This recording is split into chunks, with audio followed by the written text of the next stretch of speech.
Macedon. Macedonians were a people considered by the Greeks to not be Greeks.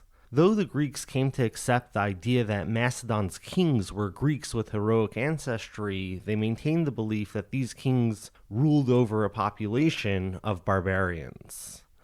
Already in the 6th century BC, Greek influence started creeping into Macedon, and by this time, around 359 BC, when Philip becomes king, Greek culture was clearly recognizable in some ways. But Macedon remained very much a kingdom without the political organization of the Greek polis, and with many other differing cultural ways as well. Picking up Macedon's dynastic line immediately prior to Philip, King Perdiccas III of Macedon's Argead dynasty picked up his rule around 365 BC. Perdiccas III died in battle against the neighboring Illyrians, and in 359 BC, his son, the around 6 years old Amyntas IV, ascended the throne. By this time, the Macedonian realm was home to perhaps 500,000 people. The regent covering for this young Amyntas was Philip, brother of the deceased King Perdiccas and uncle to King Amyntas. The great Achaemenid Empire, which Philip's son Alexander would conquer a couple of decades from now, also went through a transition around this time when in 359 or perhaps 358 BC, their longest reigning king, Artaxerxes II, dies and is followed by Artaxerxes III. Back to Macedon, where soon after becoming regent for Amyntas IV, still in 359 BC, Philip assumed the throne of Macedon for himself. Thus began the reign of the first of two kings who took Macedon from a forgettable kingdom in the broader scheme of things to the conqueror of all her neighbors and plenty more besides. If betting lines had existed for which power would next rise to dominate the others, the plus money on Macedon would have left anyone foolhardy enough to take that bet fabulously fortunate. And indeed, with Philip and then Alexander taking that bet from early on in Alexander's coming invasion of Asia, wealth became no longer an issue. But before invading and conquering Asia, many smaller conquests would occupy Philip's reign and even the earlier part of Alexander's. In fact, before even turning outward for conquest, Macedonian kings, when they ascended the throne, had their work cut out for them in uniting the influential figures within the kingdom.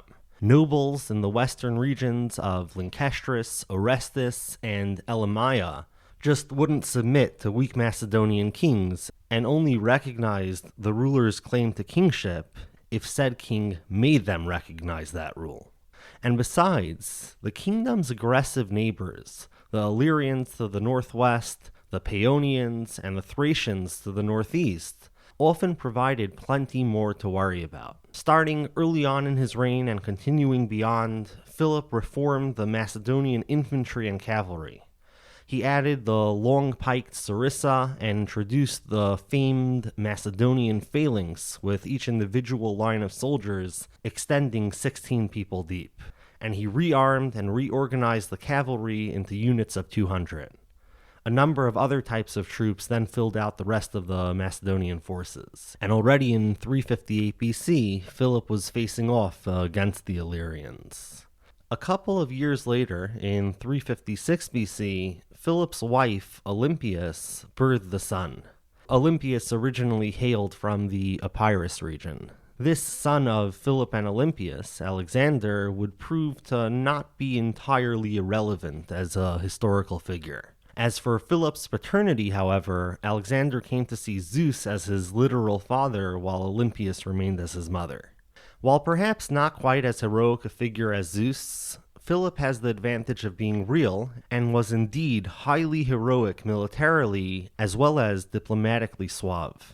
Alexander had not only the example of Philip and of his great generals, but beyond claims of parentage, his mind was steeped in the world of heroic myth and legend, and he kept a copy of the Iliad beneath his pillow. Alexander's sheer tyranny of will, along with his intense courage and assumption of risk in the face of danger, go no small part in explaining the favorable way many of his soldiers felt about him. Now back to Philip and his savviness in military and political matters. Philip had many political marriages, but when diplomacy didn't rule the day and war was called for, he was only all too ready for it. Philip would also insert his military where he'd like when promising opportunities fell into his lap. One such opportunity proved to be the Third Sacred War the Greeks found themselves fighting. In 352 BC, Philip and his Macedonians, along with their Thessalian allies, trounced the Phocians at Crocus Plain. It's likely following this event that Philip was voted the leader of the Thessalian League, thus adding a new unit to his growing empire. In 349 BC, Philip began his campaign against the Chalcidian League, who had allied with Athens in 352 BC. The conflict would go on into 347 BC, by which time Philip had conquered the League, including its capital, Olynthus. In 346 BC, Athens and Macedon agreed to the Peace of Philocrates. Nearly immediately upon the ink of the treaty drying, Demosthenes of Athens, who'd been very influential in forming the treaty, turned against it and egged Athens on against Macedon. He also sought to bring other states together in opposition to Macedon.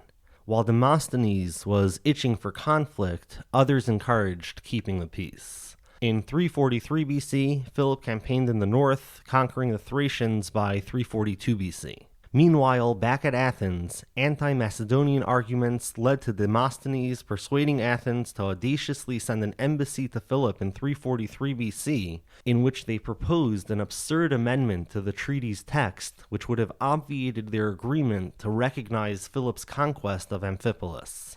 Philip, of course, rejects this. The aforementioned impending 342 BC fall of the Thracian king, as well as further encroachments on important places to the Athenians, would soon bring the Athenians and Macedonians to open conflict. In 340 BC, Philip set siege first to Perinthus and then soon after to Byzantium. The latter of these seriously threatened the Athenians with the possibility of Macedon cutting off their grain shipments. Macedon, indeed, soon seized an Athenian grain shipment off of Hieron, and in response, in early 339 BC, Athens destroyed the stelae, recording the Peace of Philocrates, manned their fleet for war, and gathered allies. It's around 340 BC as well that the Achaemenid Empire, ruled by Artaxerxes III, finally managed to subdue the now multi-decade-long revolt of their Egyptian satrapy. Many Greek mercenaries contributed to the Persian army in this effort. Artaxerxes III then died in 338 BC, then came Artaxerxes IV, who ruled until 336 BC, when Darius III, the man whose empire Alexander would take, acquired the throne. Darius III wasn't the only man to become king in 336 BC. Indeed, that's the same year that Alexander became king of Macedon. Back to the Macedonians. In early August 338 BC, Philip's Macedonian army faced off against the allied Greeks. Philip defeated the Greeks in this Battle of Chaeronea. With Philip in charge of the right wing of Macedon's forces, Alexander, now 18 years of age, led the left wing in this attack. The Macedonians strategically induced movements on the part of the allied Greeks, which left a hole in the right side of the Greek line. Alexander led his forces into the gap, leaving the Theban sacred band stranded on the far right of the field, separated from their allies. This elite Theban warrior class, allegedly consisting of 150 peers of lovers, now fought until they'd all been wiped out. The Macedonian army's right flank, who'd retreated some and drawn the Greeks forward, now moved forward and waged successful battle. In the aftermath of Philip's conquest at Chaeronea, he arranged a conference of the Greek states at Corinth. And now Philip is made leader of another coalition, the so-called League of Corinth. As with other conquests, Philip gained further soldiers to man his army from these areas, and from Athens in particular, Philip gained a sizable navy. Meanwhile, Philip and Alexander's mom, whom Alexander was quite close with, had fallen out with each other, and in 337 BC, Philip divorced and exiled Olympias. Militarily, meanwhile, with the Greeks quieted through the League of Corinth, Philip's mind turned to conquering the Persians. One man very important to Philip's accomplishments was his general par excellence, Parmenio. Parmenio would go on to serve under Alexander as well. In 336 BC, Parmenio seized the Hellespont crossing in anticipation of the coming invasion of Asia Minor.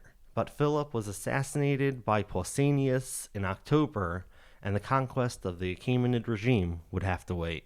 As was regularly the case in Macedonian history, this transition of kingship didn't occur without many would-be subjects disagreeing that this new King Alexander actually ruled them. Alexander would need to campaign to confirm his control over the empire Philip had already created, and indeed expanded some as well, before beginning his attempt at becoming king of Persia. Thessaly refused to recognize him as leader. Thebes and Athens held out hopes of autonomy and a return to their days of domination, and the recalcitrant Thracians and Illyrians required subduing. With Philip dead, Alexander assumed the throne in 336 BC. You'll remember the young Amyntas IV, whom Philip had served as regent for before formally assuming the throne. Young Amyntas is all grown up now, and Alexander has him executed. Alexander's time had arrived. Alexander headed to Thessaly to impose his rule. And, still in 336 BC, with Alexander having outmaneuvered the Thessalians, Thessaly elected Alexander as Tagos of the Thessalian League.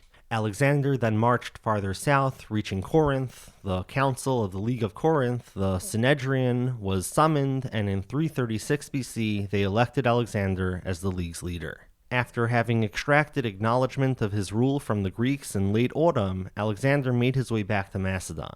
He wouldn't sit still as cold set in, however, and picking up in winter of early 335 BC, Alexander designed to assert his control over the peoples of the north. He campaigned against the Thracians, who mostly submitted immediately, and though some held out a little, all eventually submitted to Alexander. In this northern campaign, Alexander headed farther north than Philip had come to control.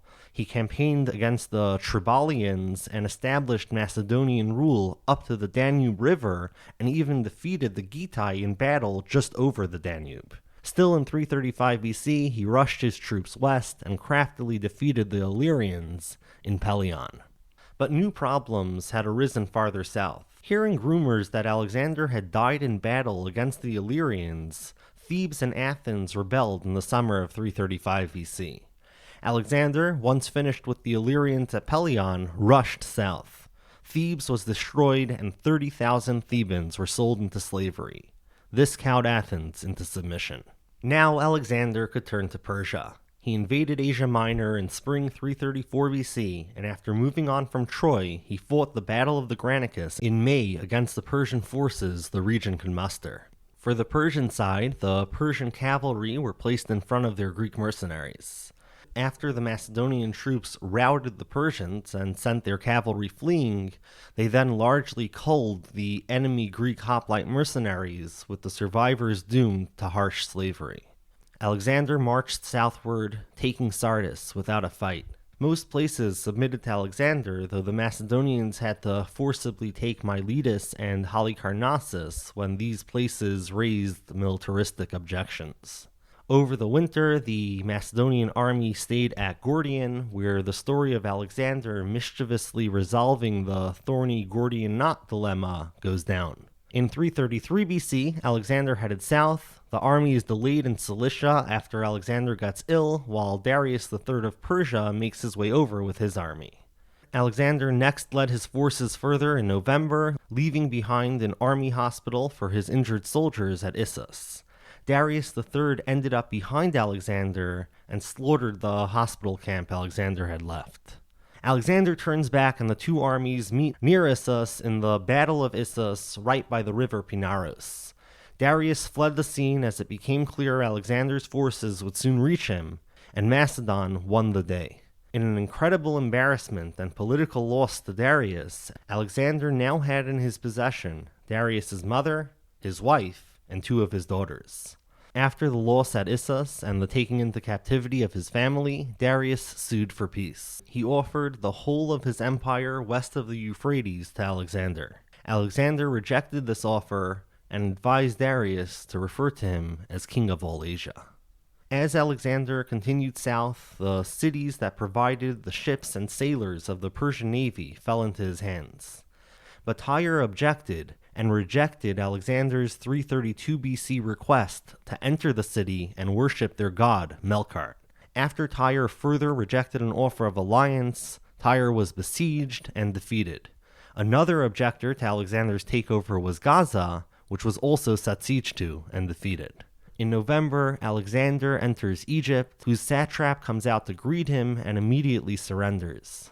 Alexander would spend some time in Egypt, and he even made the arduous journey to see the oracle of Zeus Ammon at Siwa, from which he'd emerge fairly convinced of his Zeusian lineage.